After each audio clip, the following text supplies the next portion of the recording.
Good morning. I thought I should give a little TLC to my YouTube channel. I haven't made videos in a while, and some of you may have been wondering why not. And I just haven't felt like it.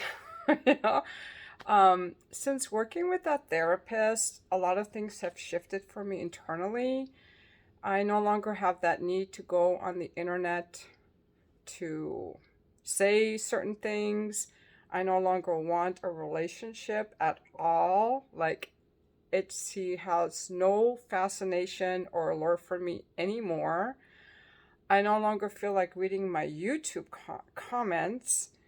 And I think a lot of it has to do also with really seeing the difference between the online virtual world versus the real world. I started noticing that the people who leave YouTube comments or the people online are just like not reality versus the people in my real life who are reality. Friends, clients, family that I have close and positive interactions with who uplift me, and that's a beautiful world, the real world, versus the online world where there are a lot of drama or hatred or meanness, like people being mean in the comments versus in real life, people are nice. Um, and I've also have been fortunate to have made some new friends, female friends, and so I talk to them. Instead of making a YouTube video, I talk to them. And also, since I'm no longer interested in a relationship, I don't have to come on here and make videos talking about relationships. Like, that feels complete for me.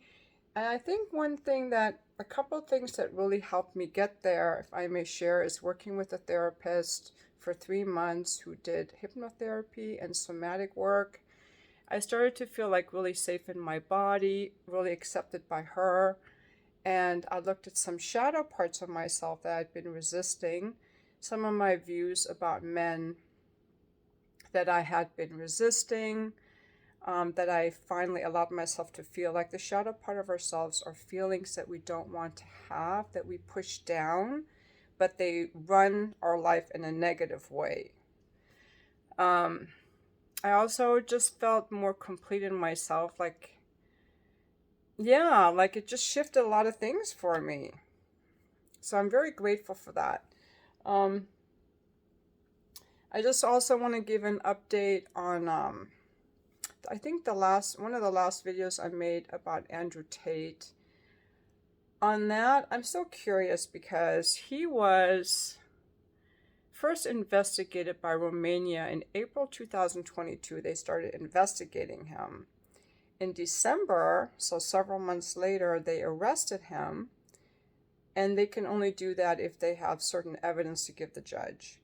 They didn't release him on bail because he's a flight risk, I guess, and they can renew his detention up to 6 times for a month each time. Now he's been in jail for 3 months and still not charged. I guess to keep him, they have to keep presenting evidence to the judge that there is actual crimes he has committed. But what I don't get is why it takes so long to charge him. If he has really done all the things that he talks about, and the reason I don't like him is the way he talks and the things he says. He says a lot of very bad things, but that doesn't mean he actually did them. Did he actually do those things? Or was he just is he just a grandiose big talker? And if he did those things, why does it take so long? It's been almost a year since they first started investigating him. Like, how long does it take to charge someone with something?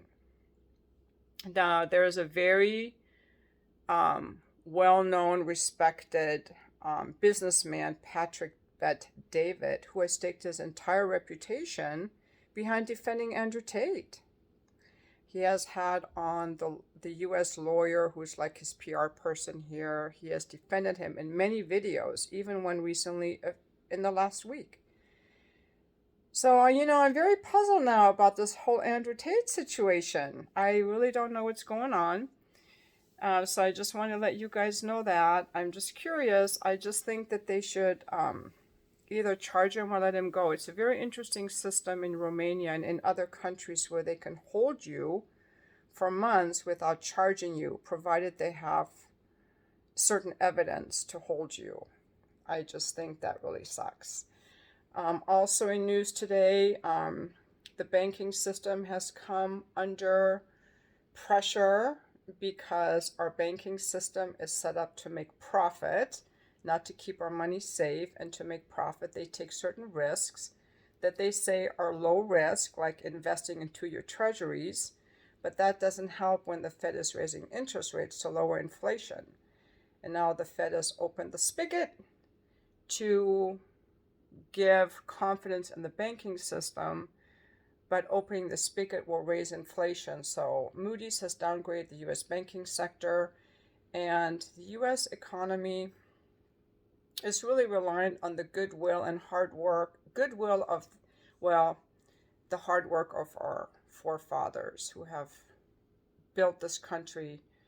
And I think we're squandering it by all this easy money and profit taking that these banks and other businesses do, because they weaken the regulations to get the profits. And then when their risks are exposed and they are, scrambling to go under, then they're rescued. So that's socialism. But they cry that they're capitalists and the free market. It's not a free market, guys, when you come begging for money because you don't know how to manage your risk.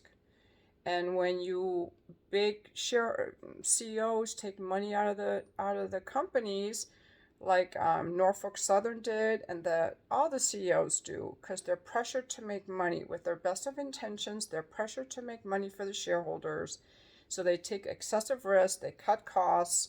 They lower regulations, and then when the whole thing collapses, which it always will, when you don't care about the public, you're just trying to make money and take risks and don't care about the consequences, then the government and the taxpayers have to bail you out, and the people who took all the risks just get off scot-free.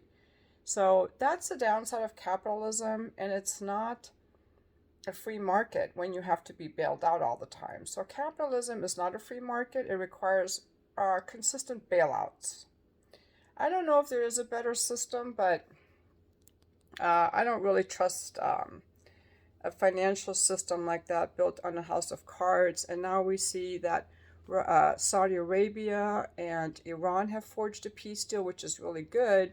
But just notice that as these countries that we have called our enemies are collaborating, even China and India, I think, wanting to talk to Ukraine about a peace deal, they're gaining more power, more economic influence. And by the U.S. being such a warmonger nation, and I include my home country of Germany in that, being such a warmonger nation and printing all this money and trying to privatize profits and publicize loss, take the losses to the taxpayers, it's weakening us as a country.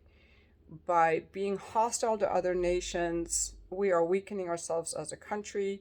By having all this easy money, we're weakening our financial system. So these are some of the problems that I see, but unfortunately there's no one, marching in the streets recommending a better society. But on YouTube you can find various people talking about this.